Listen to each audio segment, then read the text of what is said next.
Lah Asami dengar Kurata ngomong kayak gitu ya emosi dong. Kayak malah ngejatuhin Asami lebih dalam lagi.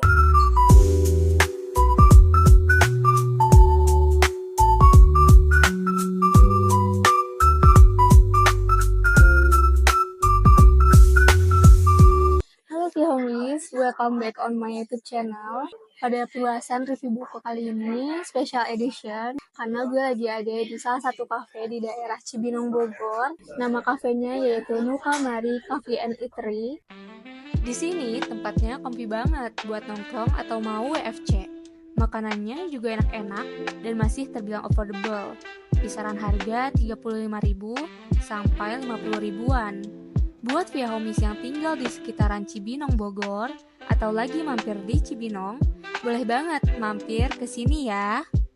Review kali ini gue mau sengaja adain di cafe biar ada suasana barunya gitu. Dan biar berasa juga vibes kafenya. Seperti buku yang mau gue bahas kali ini, yaitu buku Funicula karya dari Toshikazu Kawaguchi. Anyway, review buku kali ini agak mengandung spoiler ya, biar kalian makin penasaran sama isi bukunya.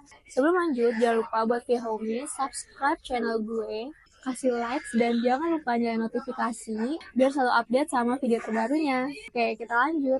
Ceritanya dalam buku ini masih dikisahkan ada sebuah kafe ajaib bernama Funicula di daerah Tokyo, Jepang. Kafe ini diyakini bisa membawa pengunjungnya menjelajahi waktu ke masa lalu dan juga ke masa depan. Tapi untuk bisa menjelajahi waktu, banyak banget peraturan yang harus diterapin oleh pengunjung tersebut.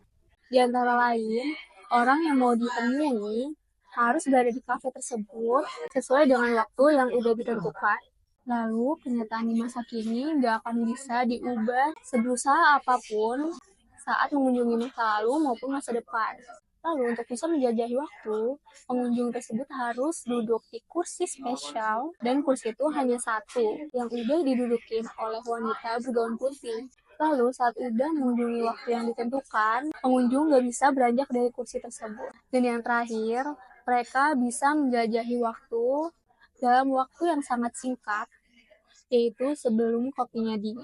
Nah, dari banyaknya peraturan tersebut, ternyata masih banyak loh pengunjung yang sengaja datang ke kafe tersebut buat bisa menjelajahi waktu. Di buku Funicula kali ini, sesuai dengan subjudulnya, yaitu kisah-kisah yang baru terungkap, terdapat 4 bab yang menampilkan kisah-kisah baru yang pastinya lebih seru dan juga lebih haru. Nah, yang lebih bikin haru adalah semua kisah-kisah baru ini menceritakan orang-orang yang ingin bertemu dengan seseorang yang udah mereka tinggalkan maupun yang meninggalkan mereka dari dunia. Jadi ada salah satu dialog yang gue ingat, yaitu dari salah satu tokoh yang berperan sebagai laki-laki yang udah meninggal dan mau ketemu pacarnya di masa depan. Dia bernama Katsuki Kurata dan pacarnya bernama Asami Mori.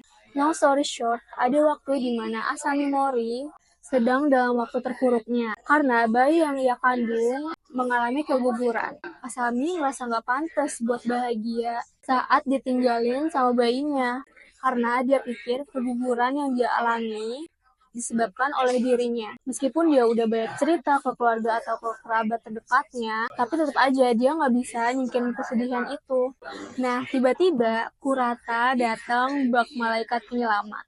Namun dengan cara yang unik. Di saat Asami bercerita tentang keterpurukannya, kalau orang lain yang dengar cerita dia, mungkin akan langsung berempati dan bersimpati dengan cara menangis bersama. Tapi Kurata ini tuh beda. Awalnya dia nanya dulu, udah berapa lama sih Asami ini mengandung bayinya? Lalu Asami menjawab 70 hari. Lalu Kurata malah bilang, kalau gitu apa gunanya ya anak itu diberi nyawa 70 hari di perutmu? Lah Asami dengar Kurata ngomong kayak gitu ya emosi dong. Kayak malah ngejatuhin Asami lebih dalam lagi, ke lubang penyesalan yang lebih dalam. Sambil marah-marah ke Kurata, Asami masih nyalahin dirinya sendiri. Tapi Kurata langsung cepet-cepet klarifikasi. Kurata bilang, kalau kau bersedih seperti ini, nyawa anak ini yang 70 hari akan sia-sia. Tapi kalau mulai sekarang kau bahagia, 70 hari nyawa anak ini berarti dipakai untuk kebahagiaanmu. Dengan begitu, nyawanya akan jadi lebih bermakna. Kaulah yang memberi nyawa anak itu makna. Karena itulah kau harus bahagia. Kurata, you are the man you are. Cara Kurata menenangkan Asami menurut gue sangat menusuk logika dan juga menusuk perasaan. Itulah kenapa Asami jadi makin kelompok sama Kurata.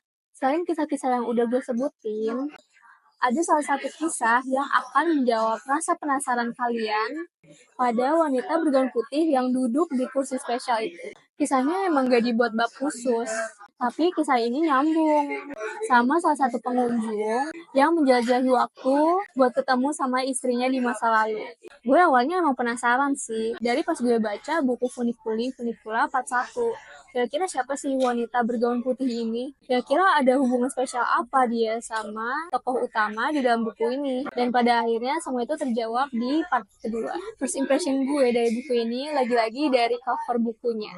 Covernya tentu punya gambar yang berbeda dari part pertamanya, tapi konsepnya masih sama, kayak suatu lukisan yang dilukis pakai cat air. Tapi kalau gue perhatiin lagi, ternyata cover buku kedua ini kayak diambil dari sisi yang berbeda dari kafe tersebut. Kalau yang di pertama, dia kan menunjuk kafenya dari atas depan gini ya. Sementara untuk buku part keduanya, gambarnya itu diambil dari sisi samping kafe ini. Kalau untuk cover belakangnya, menurut gue nggak ada yang spesial ya. Cuma ada sinopsis dan kayaknya ini tampak depan dari bangunan kafe itu. Dan untuk pembatasnya di sini masih sama juga kayak part 1. Dan di sini juga ada likatannya. Jadi kalau kalian lagi nandain suatu halaman, nggak perlu khawatir penandanya bakal copot. Oh iya, cover depannya ini juga ada lipatan yang menunjukkan profil dari penulis buku ini, yaitu Toshikazu Kawaguchi.